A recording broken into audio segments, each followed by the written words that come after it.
Hey, what's going on, guys? Somehow catching consistency here. Today, we're going to be talking about an infamous person that some of you wanted me to talk about. Based off of my last video on Brainiac Adam, how he reacted to it, and a plethora of other things, I knew I couldn't do this video alone. Today, we're going to be talking about AustinTheSuperiorVyonder2001. Remember when I mentioned I couldn't do this alone? Yeah, I brought two people here to help me with this video. Shoutout goes to Mask for One and its Catsy for wanting to hop on this video and helping me with it. Their channels are going to be in the link in the description below, so you can give them some support. Us three are going to dig deep into his immature ways and overall wild character. What I mean by wild character, you're gonna understand after you're done watching this video. So sit back, relax, and just eat some popcorn while you get through this video. Basically, if you weren't already aware, Austin and I went at each other's throats during the making and aftermath of the Brainiac Adam video. Go run the views up in the link in the description to piss him off, lol. To explain all of this back, you have to turn the clock back to October 18th. Austin made a very lengthy post about me, Bravo Polar, and 629 in a Mazda, basically saying my video is quote-unquote misguided and that the evidence is quote-unquote fake. I kind of went through it in my previous video, but I didn't want to read that wall of yap, bro. Dude's running a damn yapathon. Then a little bit after, he makes a little post about me just raging after I simply told bro that he was malding in his comment section. I only said malding just to make him even more mad, and it worked. He's horrible at responding to rage bait. Then I made my infamous "don't post if I diss you back, your" post, and Austin is just being Austin by responding in a very large, long, and nonsensical raging way. Then he makes another long post about 2 days after I dropped my Brainiac Adam video, basically admitting that he reported it, but it failed, so good luck with that. And well, speaking of reporting, Austin has a well-known history of falsely reporting people, and I have somebody who could speak on it as a victim of this. He made his video about a few weeks ago just for Austin to take it down, and I know just the person who can respond to this. Ladies and gentlemen, may I present to you Mask for One. Well, I'll tell you why, Mask for One.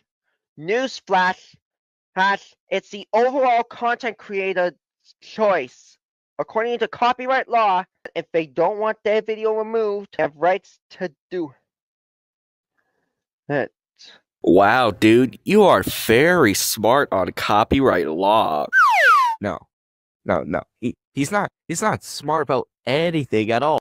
Alright everyone, welcome back to Winter the Second's YouTube channel. And I decided to get on, hop on a collab video with Winter today because I wanted to, go ahead and talk about Austin the Superior Vyonder 2021. And I'll only be talking about Austin's, history of copyright striking people falsely for doing the right thing. And later on in the segment of the video, I'm going to show a couple of emails of me and Austin and how he refuses to retract the strikes from people he has sent false strikes to. So yeah, let's begin. Now, when I made my Austin video back in August, it did pretty well. That is until in September 17th, he struck it out. So I decided to confront him in his live stream, and this is what he had to say. Also, Austin, if you're watching this video, I do not want to hear your dumbass excuse that, "Oh, I'm the owner of the content, so that means I can strike down your video if I wanted to." That doesn't mean your strikes were completely valid, and my video on you was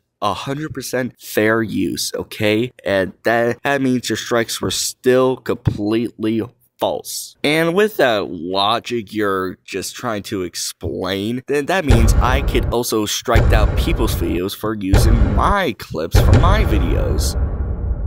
Really, motherfucker? But anyways, I'm gonna play some clips where he justifies from why he struck down my video in the first place.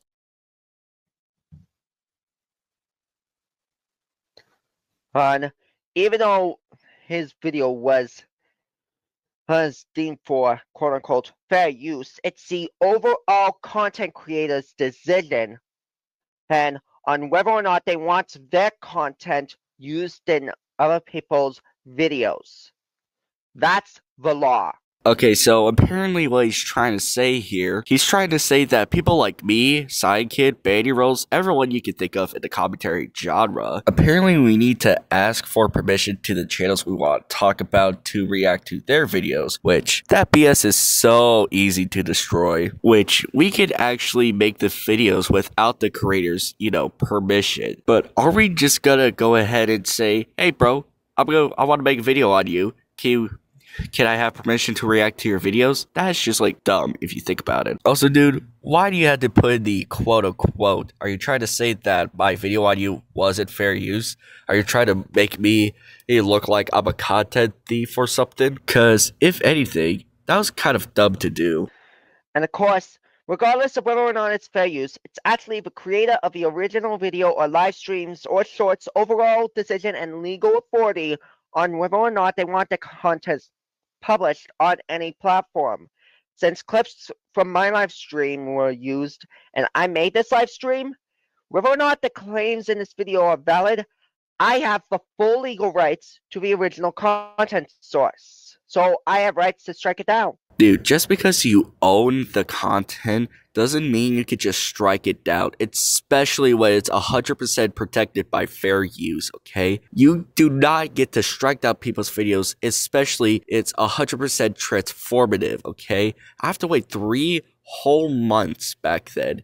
I have to wait 3 months for that strike to expire. That happens on like December 16th. That's like after I turned 14. In case you're wondering, yes, I am a minor. I'm 13. But my point still stands. You cannot strike down a video when it's 100% fair use. And I'm like 4 times smaller than him, so that should hurt me more than it hurts him. So from Mask for One, claiming that I think we're gonna need backup.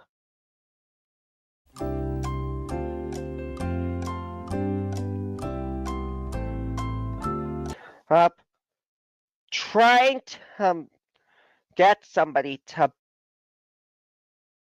back up. Dude, the long-ass pause on that is insane. But for context, for Austin, because he has a pea-sized brain, of course. Back then, I was trying to get like people like MK, Peep is awesome to help me out with this situation about my video being struck by you, Austin, because you struck down my video. But anyways, I'm done playing the videos from his live stream, because if I play more clips from it, the more he's gonna need to strike it down.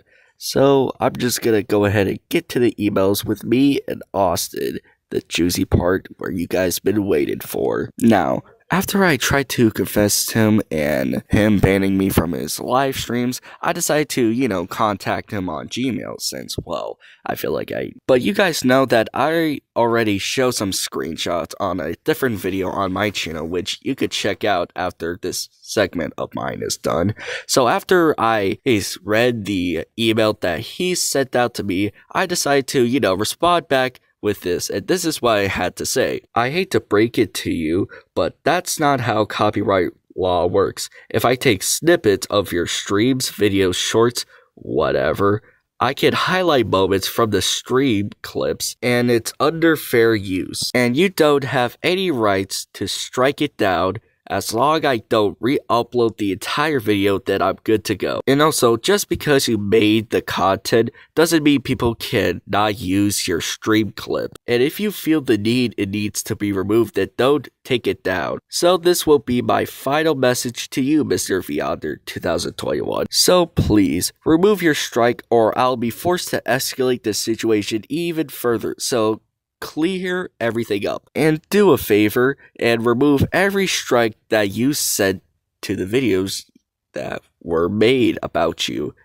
Please and thank you. Now, you would think that he would just probably acknowledge the entire email that I sent to him. Well, that's not the case, because this is what he had to say. He says, "Newsflash, yes, what I said is how copyright law works. This is final. I won't be retracting the strike." Which, Brody, that's the worst thing you could do. You retracted the strikes for Trevor Polar back then. Why not me? And also, dude, you say that people need to take accountability. Well, what you're doing, you're not taking accountability. That's the exact opposite. You're not retracting the strikes. That is you not taking accountability, okay? But yeah, afterwards, I decided to respond back, even though I said that would be my final message to him.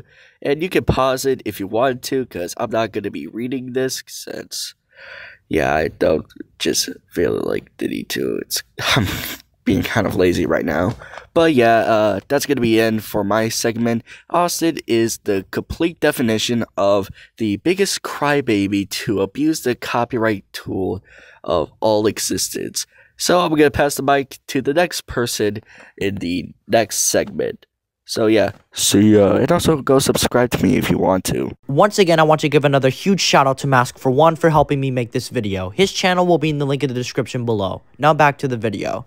Another thing Austin is known for is his common defense of certain pedophiles. Like I didn't just talk about one of them just recently. It doesn't go just across Adam, however. He's defended people like Crimson Skull 18, who infamously groomed a minor, Corey Comedian 2K2, who infamously made CP about a year ago, or was it longer? I'm not too sure. Put a comment down below and help me get a memory refresh. And Captain Walitatrix, who infamously distributed Corey's CP on his community tab. Sounds familiar to someone I had beef with. What's funny about this was when I was searching Waleed's channel, I found my old video about him from like 4 years ago when I was 12. If you want to see my evolution as a commentator from like 4 years ago when I was a jit to the person I am now, the video will be in the link in the description. God, I hate embarrassing myself. Alright, enough going off topic. Back to finishing the segment. The defense of Adam is already well known, but it makes you really look at Austin so differently when you realize he's defended people so similar to him as well. I mean, you can't deny that the consistency is key, but the consistency is also very weird and sketchy as well. To dive into this next segment, one of the worst things that follows Austin's reputation is being a well-known suicide enforcer. In a span of 2 years from 2023 to 2025, Austin notoriously made 3 minors gaslit themselves into suicidal thoughts and tendencies. Out of respect for them, I won't say their names to keep their peace. He said to one of those minors in 2023 that they quote-unquote did it to themselves, basically gaslighting them into even worse thoughts about themselves. You can't tell me this isn't messed up and overall very sadistic of him. It goes far deeper than just being your quote-unquote average immature Vyonder. What truly scares me the most about this guy is that he could have done it to many other people too, and if it kept being hidden and overshadowed, people wouldn't know how truly messed up of a guy Austin is. Funny I say that. When I mention Austin being a messed up guy, I'm pretty sure other commentators and a selective amount of the Vyond community would agree with me. The next person in this video will talk about in their own words about why Austin isn't a good person in their eyes. Ladies and gentlemen, may I present Catsy.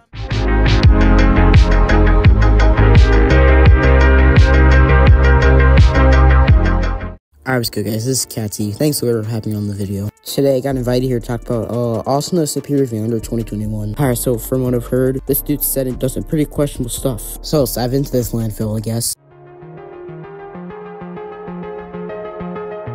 Alright, so the first of many crimes against humanity Austin's done is he's in 2 false copy checks to people named Mask4One and Breva Polar. Now personally, I don't like Breva for a couple of reasons why, but this strike is complete bullshit. Alright, now that we're done with that, let's get on to the next section.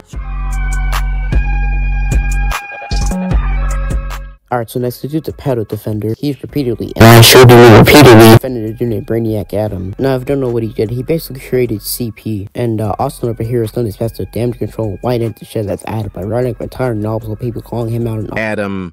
And you want to know something that's really funny? This dude hates another dude named Wilson Perez for making CP, but Adam does the exact same thing, and he's claiming that he's innocent. Double standards, you know what I'm saying? So in conclusion, Austin is a no-life user degenerate who defends a pedophile named Brainiac Adam. So thanks for waiting for leaving on this video. Guess up to him and me, and I'll pass the mic off to the next person in this video. Peace, peace. Once again, I wanted to give another huge shout out to Catsy for helping me make this video. His channel will be in the link in the description below. Now to get into the conclusion of why I won't hit 3,000 subscribers. Now for the real conclusion. In conclusion, this photo perfectly describes Austin's entire existence on Earth and on the internet. AustinTheSuperiorVyonder2001, yes, I said it correctly this time for those in the live chat, isn't as superior as he thinks he is. And personally, with that channel title, he deserves to be egoed by not just me, the others who made videos about him. If he strikes down this video for copyright, I wouldn't even care because I have other good projects coming out and this doesn't affect me as much as he thinks it would affect me. Overall, for his sake, he personally needs to be mentally reevaluated and just pull the plug on his internet router for a while. Anyway, that's gonna be all for me. Thank you so much Mask4One and Catsy for tag teaming and helping me with this video. Go join my Discord server so you can suggest me video ideas and interact with me. Comment, like, and subscribe, and the generational run continues.